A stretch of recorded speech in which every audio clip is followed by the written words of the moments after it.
Hi guys, welcome to another video of Blues Unscripted. Welcome to my channel. Thank you for tuning in and thank you for all the support. Appreciate it. In this video, I'm going to be reviewing that game against Brighton, ended a few hours ago. Chelsea won that game by 3-2.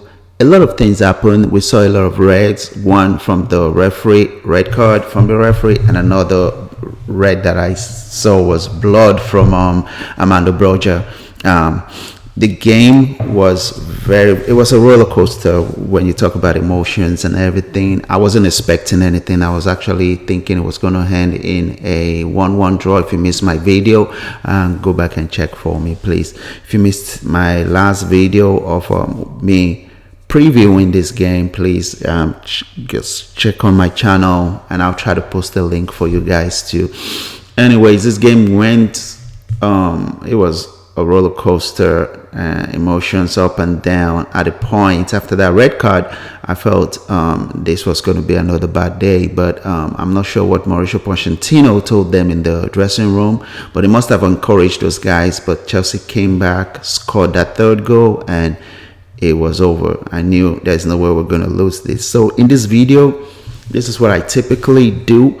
I do the 4 things that I learned from every game that Chelsea plays. Like, I do this always kind of like my preview of the game. And today I'm just going to go into it and just give you what I think happened, and you go ahead and let me know what you think at the end of the video and post a comment. And for those that are new, please go ahead and subscribe, like this video, and also share with your family and friends. Follow us on our various social media platforms. All right, let's get into it. All right, so the first thing, the number one thing I learned, the first thing I learned out of the 4 things that I learned from this game, my number one is the indiscipline within the Chelsea team. Mauricio Pochettino is guilty of it. Reece James got a red card, and today Conor Gallagher got a red card. There was no reason for him to, go on the ground and get that tackle. There was no reason for him, because you're already on a yellow card. So I'm going to just generalize it and say a lot of indiscipline in this team, and it needs to be, and they need to work on that, because this could have cost us the game. So Gallagher's red card, he just got a yellow card, and then within 14 minutes he got another one, and there was no reason for him to go on the ground to tackle the Brighton player. There was no reason for you to tackle Gilmore.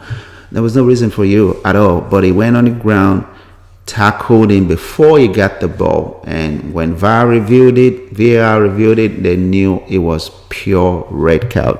I like this tweet from Vince at Blue _Footy. This was Jody Morris. I believe Jody Morris was a guest on one of the channels or station broadcasting this game. Now here's the quote to just tell you how this indiscipline is too much and how Gallagher was not supposed to go on the floor. So Jody Morris, quoting him, said, "Conor Gallagher has picked up his second yellow card." So he picked up his second yellow card. It's a bit of a silly challenge from him. I totally agree. You always want to keep his enthusiasm and aggressiveness on the pitch, but the fact that he's already on a yellow card. Conor has gone to ground when he didn't really have to. He did not have to go on the ground. That guy was going nowhere. For me, it is a second yellow card. I agree with that. It is a second yellow card, but it's a poor decision from Conor to make that tackle. It was a poor decision, because now not only did you make your teammates work so hard now to get this win, we're going to miss you in the game against Manchester United on Wednesday, and we know how important you are when it comes to like pressing and helping us with that midfield. You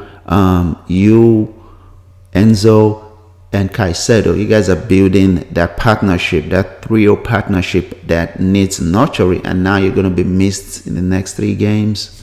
Nah, it's not right. So I think Indiscipline on this Chelsea team, I don't want to say they're too young, but these guys have been playing Premier League games and football for the past 2-3 years. But Mauricio Pochettino needs to really tackle it, and it starts from him, because he also got sent off for the last game. So that's my number one thing. Number two, Thiago Silva redeemed himself. So my number two thing that I learned from this game is that Thiago Silva redeemed himself. I know everybody was shouting, hey, he needs to be dropped. Thiago Silva needs to be dropped for this game. Oh, he's getting old. When he plays well, everybody says, oh, he's 19 years old. But when he doesn't do well, they say he's 39 years old. So the double standard is just irritating. But yeah, he redeemed himself today. And how? Let me show you his stats from FootMob. All right, so this is from FootMob. Thiago Silva, 39-year-old central back position from Brazil.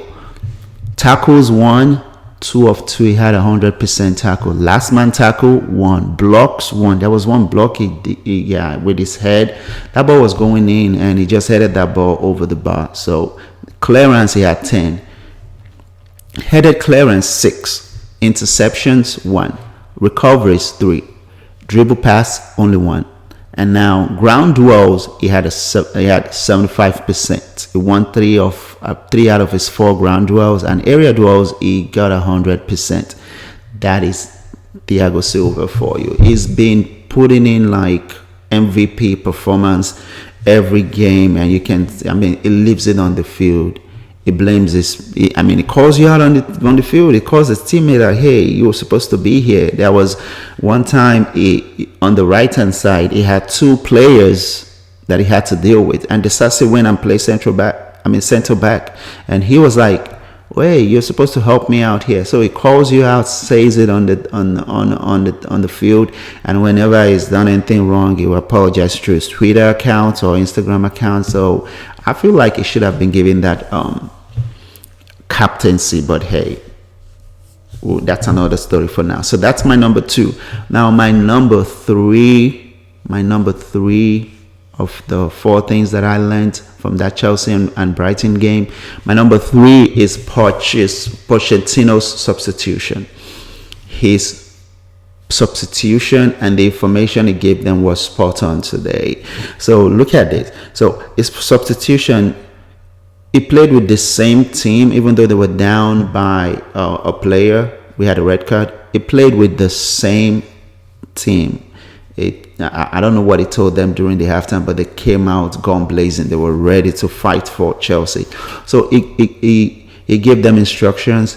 He did not make a substitution until the 66th minute. It took Raheem Sterling out and put Cole Palmer. And then the one that was very, very significant that I like is it took, in the 72nd minute, it took Jackson out and put Ian Matheson. And if you watch Ian Matheson, when he walked on the field, he made a sign. He did this. 5. So what that means is Mauricio Pochettino told them to play 5 in the back.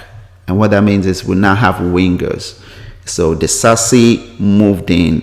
So it was now Disasi, Silva, and Benoit Badiashile playing 3 central defensive role. And then Colwill was now like a left winger, and Matheson was like a right winger. And that kind of helped us. You know how it helped us? Because what De Zerbi did, De Zerbi put in Maitoma. So Maitoma was now playing from the right, and then he moved Adringa to the left. So he was now playing with 2 wingers, and Maitoma was causing a lot of problems. Disasi couldn't hold him, but when Ian Matheson came, it means you have 2 people holding him. So that's how we kept him quiet. He still did well, but that was a brilliant substitution. So at the 72 minutes line, what Mauricio Pochettino did was switch to a 5-3-1, and that really helped us. Although they scored, but it kind of helped us with the wingers. So that was a brilliant substitution. So my number 3 goes to Mauricio Pochettino's substitution and information, and then changing the formation. That really helped us. Now my number 4, which is the last thing that I learned from this game against Brighton, was Enzo Fernandez. Now, I put this question to you guys: as he turned the corner, because there's a lot of criticism. I mean, it came on a very huge transfer fee. I mean, it was like, is it still the record? He had the record, or it still has the record transfer in the Premier League. For a young guy like that, you would think that would weigh heavily on him, but he just came from winning the World Cup with Messi. So he knows, he's young, but he's been through a lot. He's got a lot of experience.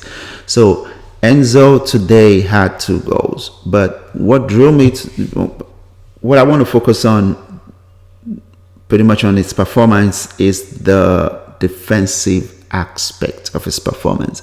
I think this is the best performance he has had in a Chelsea shirt. And let's go to, I'll share the stats with you. So FootMob, it was a man of the match today, according to FootMob. They give him an 8.8 rating, with 10 is the highest you can get, but he got an 8.8 rating for a defensive midfielder. It's really, really good. But what I want you guys to focus on this is this right here. So his defensive contribution was really, really, really obvious today. So for defense today, tackles 1, he didn't win any, but he had 1 interception. He had 1 interception, 2 recoveries, and dribble pass twice. Now look at his attacking contribution for Chelsea today. Apart from the 2 goals he scored, everything. Touches, he had 51 touches in opposition box, 3 successful dribble, he had 50%, and passes into the final third. So if you're a defensive midfielder, this is what we want you to see: passes into the final third, not to the left, to the right of the midfield, or back to your defender or your goalkeeper, but passes into the final third, create chances. So for him, passes into the final third was 5 accurate long balls. He had 4 out of 7, which gave him a 57% accurate long balls. So passes into the final third, create chances. Accurate long balls will create chances too. And Enzo did all that. And dispossessed, it was never dispossessed.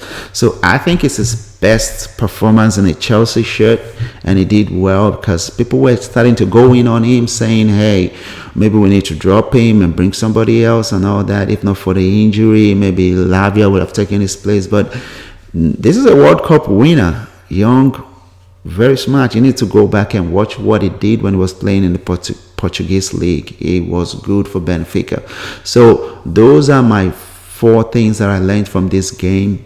Chelsea 3, Brighton 2. It's a good thing to see us win, at least, after that 4-1 defeat against Newcastle. So the next game will be on Wednesday, against Manchester City at home. I would have loved Gallagher to be there, but he stupidly got a red card, so he's going to miss 2 or 3 games, right?